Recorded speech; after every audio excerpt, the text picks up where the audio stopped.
Hi friends, இந்த வீடியோவில் நம்ம எதை பற்றி பார்க்க போகிறோம் அப்படின்னு பார்த்தீங்கன்னா, அனைவருமே ஆளோடு எதிர்பார்த்துட்டு இருக்க இந்த விவசாய கடன் பற்றி தான் ஒரு முக்கிய அறிவிப்பு வந்து பார்த்தீங்கன்னா, இப்போ வெளியே இருக்குது 2025-26க்கான பட்ஜெட் தாக்கல் நடந்துட்டு இருக்குது. இந்த பட்ஜெட் தாக்கலின் அடிப்படையில் இப்போ வந்து பார்த்தீங்கன்னா விவசாயிக கடன் தள்ளுபடி செய்யப்படும். தமிழ்நாடு அரசு பார்த்தீங்கன்னா 2025 பட்ஜெட்டில் சதுரடியாக ஒரு அறிவிப்பு கொடுத்திருந்தது. இந்த அறிவிப்பின்படி தான் பார்த்தீங்கன்னா விவசாய கடன் தள்ளுபடி என ஒரு அறிவிப்பு வெளியே இருந்தது. இது வரைக்குமே எந்த ஒரு அப்டேட்டுமே இல்லாமல் இருந்திருக்கு. இந்த நிலையை தான் பார்த்தீங்கன்னா விவசாயிகள் அனைவருக்குமே இந்த விவசாய கடன் எப்போ தள்ளுபடி செய்ய போகிறாங்க, தமிழ்நாடு அரசு பட்ஜெட் தாக்கல எப்போ இருந்து இந்த லிஸ்ட் வெளியாக போது, யாருக்கெல்லாம் இந்த 2025 பட்ஜெட் தாக்கல விவசாய கடன் தள்ளுபடி செய்ய போகிறாங்களா, தள்ளுபடி ஆகுமா ஆகாதா அப்படின்ற நிறைய பேருக்கு நிறைய டவுட்டுகளாக இருந்திருக்கக்கூடிய நிலையில் தான் இப்போ பார்த்தீங்கன்னா விவசாயிகள் கொண்டாட்டமாக தான்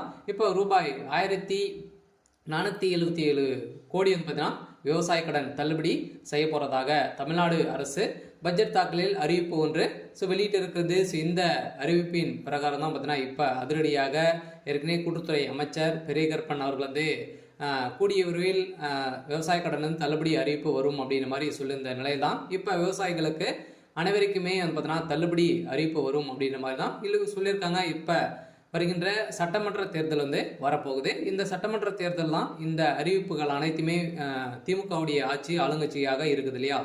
இந்த ஆளுங்கட்சியில் இந்த அறிவிப்புகளாம் வரப்போகுது. சில அதிமுக கொடுக்க போதா, திமுக இந்த விவசாய கடன், நகை கடன், அதே மாதிரி நிறைய கல்வி கடன் எல்லாம் வங்கியின் மூலமாக வாங்கியிருக்கக்கூடிய கடன்கள் அனைத்துமே இது தள்ளுபடி செய்யுமா செய்யாதா அப்படின்றத எல்லாருக்குமே ஒரு பெரிய டவுட்டாக இருக்குது. இருந்தாலுமே இப்போ 1477 கோடிக்கு கடன் தள்ளுபடி செய்யப்படும் அப்படின்ற மாதிரி சொல்லியிருக்காங்க. இது உண்மையா அப்படின்றத தொடர்ந்து வீடியோவில் பார்க்கலாம்.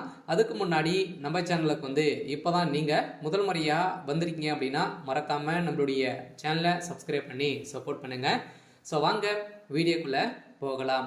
பார்த்தீங்கன்னா அனைவருமே இந்த விவசாய கடன் தள்ளுபடி செய்யப்படுமா அப்படின்றது தான் எல்லாருடைய கேள்வி. பார்த்தீங்கன்னா இப்போ 2025 பட்ஜெட் தாக்கல் நடந்துட்டு இருக்கு. இது வேளாண்மை துறையின் அடிப்படையில் பார்த்தீங்கன்னா அதிரடியாக அமைச்சர் வெளியிட்டு இருந்தார் இல்லையா. இப்போ பார்த்தீங்கன்னா 1477 கோடி நகை கடன் விவசாய கடன் தள்ளுபடி செய்யப்படும் அப்படின்றத சொல்லியிருந்தாரு. அதே மாதிரி வங்கியின் மூலமாக வாங்கியிருக்கக்கூடிய நகைக்கடன், அதே மாதிரி பர்சனல் லோன், இது மாதிரியெல்லாம் பார்த்தீங்கன்னா தள்ளுபடி அறிவிப்பு வரும் அப்படின்ற மாதிரி தான் எதிர்பார்த்துட்டு இருந்திருந்த நிலையில் 2026 இந்த அறிவிப்புகள்லாம் யாருக்கெல்லாம் தள்ளுபடி வரும், என்னென்ன நகைக்கடன்லாம் எவ்வளோ வைத்திருந்தால் தள்ளுபடி கிடைக்கும் அப்படின்றத தொடர்ந்து வீடியோவில் பார்க்கலாம். அதுக்கு மட்டும் பார்த்தீங்கன்னா இந்த விவசாய கடன் தள்ளுபடி ஆகுமா ஆகாதா அப்படின்னு பார்த்தீங்கன்னா இந்த விவசாய கடன் பொறுத்தளவுக்கும் பார்த்தீங்கன்னா தள்ளுபடி அப்படின்னு தான் தமிழ்நாடு அரசு அறிவித்திருக்காங்க. இனிமே இந்த ஏப்ரல் 30ஆம் தேதி வரைக்கும் இந்த பட்ஜெட் தாக்கல் நடைபெறுது. அதுக்கப்புறம் தான் பார்த்தீங்கன்னா நம்மளுக்கு இந்த விவசாய கடன் லிஸ்ட் ரெடி ஆகிட்டு இருக்கு. சில ஏப்ரலுக்குள்ளே நம்மளுக்கு முடித்துருவாங்க. சில நம்மளுக்கு விவசாய கடன் ஓவராலாகவே தமிழகம் முழுவதுமே 1477 கோடி பார்த்தீங்கன்னா தள்ளுபடி செய்ய போகிறதாக ஒரு மகிழ்ச்சிகரமான ஒரு அறிவிப்பை தான் தமிழ்நாடு அரசு கொடுத்துருக்காங்க. இருந்தாலுமே ஏற்கனவே பார்த்தீங்கன்னா அடுத்த நிதியாண்டில் விவசாய கடன் 1477 கோடி தள்ளுபடி செய்யப்படும் என பட்ஜெட் தாக்கல் அறிவிக்கப்பட்டுள்ளது. இந்த அறிவிப்பின் பிரகாரம் தான் பார்த்தீங்கன்னா அனைவருமே எப்போ இந்த விவசாய கடன் தள்ளுபடி செய்ய போகிறாங்க. ஏற்கனவே பார்த்தீங்கன்னா ஏழை எளிய மக்கள் தான் அனைவருமே இந்த பயிர்க்கடன் வாங்கியிருக்காங்க. விவசாய கடனும் விவசாயிகளுக்காக அனைவருமே வாங்கி பயன்பெற்று இருக்காங்க. இருந்தாலும் ஒரு சில பேரெல்லாம் இதில் திரும்பி செலுத்த முடியாத ஒரு நிலையெல்லாம் இருக்கு. இவங்களுக்காக தான் பார்த்தீங்கன்னா சிறு குறு விவசாயிகள் நடுத்தர மக்களுக்கெல்லாம் இந்த விவசாய கடன் தள்ளுபடி அறிவிப்பு வரும். அதே மாதிரி நகை கடன் வருமா அப்படின்னு பார்த்தீங்கன்னா நகை கடனும் வரதுக்கான வாய்ப்புகள் இருக்கு. நீங்கள் ஒரு 5 பவுனுக்குள்ளே நீங்கள் வைத்திருந்தீங்க அப்படின்னா கட்டாயமாக உங்களுக்கும் இந்த நகைக்கடன் அறிவிப்பும் தள்ளுபடி அறிவிப்பு வரும். கூட்டுறவு வங்கி மூலமாக இந்த வாங்கியிருக்கக்கூடிய விவசாய கடன் 1477 கோடி தள்ளுபடி அறிவிப்பு இந்த ஏப்ரல் இறுதிக்குள்ளே நம்மளுக்கு லிஸ்ட்டு ரெடியாக போகுது. இந்த நிலையில் தான் லிஸ்ட்டு வெளியிட்டாங்க அப்படின்னா யாருக்கெல்லாம் தள்ளுபடி கிடைத்திருக்கு அப்படின்றத நம்ம கூட்டுறவு வங்கி மூலமாக நம்ம அங்கே தெரிஞ்சுக்கலாம். சில அவங்களுக்கெல்லாம் தள்ளுபடி வரும். பார்த்தீங்கன்னா நீங்கள் 5 ஏக்கராக்குள்ளே 10 லட்சத்துக்குள்ளே நீங்கள் வாங்கியிருந்தாலே உங்களுக்கெல்லாம் தள்ளுபடி கொடுக்கப்படும் அப்படின்றத தமிழ்நாடு அரசு இப்போ பார்த்தீங்கன்னா 2025க்கான பட்ஜெட் தாக்கல அறிவிப்பு கொடுத்துட்டாங்க.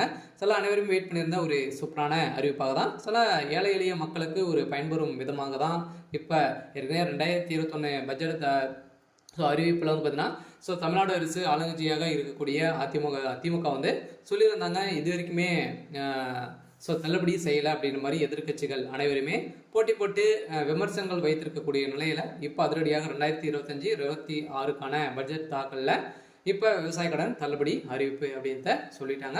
சில ஏற்கனவே எம்ஆர்கே பன்னீர்செல்வம் வந்து பார்த்தீங்கன்னா சொல்லிட்டார் இல்லையா. ஸோ பட்ஜெட் உரையில் பேசிய அமைச்சர் எம்ஆர்கே பன்னீர்செல்வம் 2021 ஆண்டு அறிவிக்கப்பட்ட விவசாய கடன் தள்ளுபடி திட்டத்தை செயல்படுத்தும் பொருட்டு மொத்த பயிர்க்கடன் தள்ளுபடியான ஸோ 12,110 கோடியே 74 லட்சம் ரூபாய் என்பதனால் தற்போது வரை ஸோ 10,346 கோடி ரூபாய் தள்ளுபடி செய்யப்பட்டுள்ளது. அதற்கான வட்டியை 1,816 கோடியே 90 லட்சம் ரூபாய் என்பதான தமிழ்நாடு அரசால் வழங்கப்பட்டிருக்கு. அந்த வகையில் அடுத்த நிதியாண்டில் விவசாய கடனுக்கான 1,477 கோடி ரூபாய் தள்ளுபடி செய்யும் என நிதி விடுவிக்கப்பட்டிருக்கு. வேளாண் பட்ஜெட்டில் உரையில் அமைச்சர் எம்ஆர்கே பன்னீர்செல்வம் அவர்கள் வந்து அறிவித்திருக்கார். ஸோ இதன் அடிப்படையில் பயிர்க்கடன் தள்ளுபடி திட்டத்தின் கீழ் இதுவரை 10,346 கோடி தள்ளுபடி செய்யப்பட்டு உள்ளதாகவும் அமைச்சர் தெரிவித்திருந்த நிலையில் வேளாண் பட்ஜெட்டில் வேளாண் துறைக்கு என மொத்த 45,641 கோடி ரூபாய் நிதியை வந்து பார்த்தீங்கன்னா ஒதுக்கியிருக்காங்க. இந்த நிதியின் அடிப்படையில் விவசாய கடன் கட்டாயம் அதே மாதிரி கூட்டுறவு வங்கி மூலமாக வாங்கியிருக்கக்கூடிய நகை கடன் அதே மாதிரி வந்து பார்த்தீங்கன்னா பயிர்க்கடன் வாங்கியிருந்தீங்க அப்படின்னா உங்களுக்கு வந்து கட்டாயமாக தள்ளுபடி செய்யப்படும். 2026 பட்ஜெட்டில் இப்போ அதுவும் வந்து பார்த்தீங்கன்னா நம்மளுக்கு வந்து தேர்தலும் நடக்க போகுது. ஸோ எந்த ஆட்சி வந்து பார்த்தீங்கன்னா அதிமுக வருமா திமுக வருமா நிறைய போட்டி போட்டு கொடுக்கக்கூடிய நிறைய அறிவிப்புகளாம் கொடுக்க போகிறாங்க. வங்கியின் மூலமாக இருக்கக்கூடிய கடன்களும் அதே மாதிரி நகை கடன் வங்கியின் அனைத்து தனியார் வங்கிகளும் வந்து பார்த்தீங்கன்னா தேசிய உரிமை பெற்ற அனைத்து தனியார் வங்கியில் இருக்கக்கூடிய நகை கடன் அதே மாதிரி விவசாய கடன் வாங்கியிருக்காங்க அப்படின்னா அவங்க அந்த கடன்கள் அனைத்துமே தள்ளுபடி அறிவிப்பு 2026 தேர்தல் வந்து அறிவிப்பு வந்து வரப்போகுது. பார்த்தீங்கன்னா அனைத்து மக்களுக்குமே நீங்கள் வந்து வாங்கியிருந்தீங்க அப்படின்னா கட்டாயமாக நீங்கள் வெயிட் பண்ணுங்கள். அன்னைக்கு அறிவிப்பு வந்து வரும். நீங்கள் வந்து பார்த்தீங்கன்னா இப்போ வங்கியின் மூலமாக வாங்கியிருக்கக்கூடிய கடன்களை வந்து நீங்கள் எடுத்து திரும்பவும் வந்து பார்த்தீங்கன்னா செலுத்தி வைக்கிற மாதிரி இருக்கும். ஒரு ரிசர்வ் பேங்க் வந்து பார்த்தீங்கன்னா ஒரு அறிவிப்பு வந்து கொடுத்துருக்காங்க இல்லையா. நகை கடன் வாங்கியிருக்கவங்களுக்கு அசல் வட்டி அனைத்துமே வந்து சேர்த்து கட்டிட்டு அடுத்த மறுநாள் தான் உங்களுக்கு வந்து இந்த நகை கடன் வந்து வாங்கணும் அப்படின்ற மாதிரி புதிய விதிமுறையை கொடுத்துருக்காங்க. இருந்தாலுமே ஏழை எளிய மக்களுக்கு ஒரு பயனில்லாத ஒரு அறிவிப்பாக தான் கொடுத்துருக்கு. இருந்தாலும் இது நீங்கள் வந்து வைத்து இருந்தீங்க அப்படின்னா 2026 பட்ஜெட்டில் தாக்கலும் அதே மாதிரி தேர்தல் வரப்போகுது. அதில் நம்மளுக்கு இந்த விவசாய கடன் தள்ளுபடி அறிவிப்பு வெளியாகும். விவசாய கடன் வாங்கியிருக்கீங்க அப்படின்னா கட்டாயமாக நம்மளுக்கு ஏப்ரல் மேல் வந்து பார்த்தீங்கன்னா கட்டாயம் நம்மளுக்கு இந்த விவசாய கடன் வந்து தள்ளுபடி அறிவிப்பு வரும் அப்படின்றது தான் நம்மளுக்கு ஒரு தகவல் வந்து அபிஷியலாகவே வெளியாக இருக்குது. வந்து பார்த்தீங்கன்னா நம்ம எதிர்பார்த்த மாதிரி விவசாயிகளின் கொண்டாட்டமாக தான் இருக்க போகுது. ஓரளவுவே 1,477 கோடி கடன் தள்ளுபடி அறிவிப்பு அப்படின்றத ஒரு தகவல் வெளியிட்டிருக்காங்க. சரி, ஓகே. இன்னைக்கான அப்டேட் வந்து இதுதான். மறக்காமல் நம்மளுடைய சேனலை சப்ஸ்கிரைப் பண்ணி சப்போர்ட் பண்ணுங்கள். தேங்க்யூ.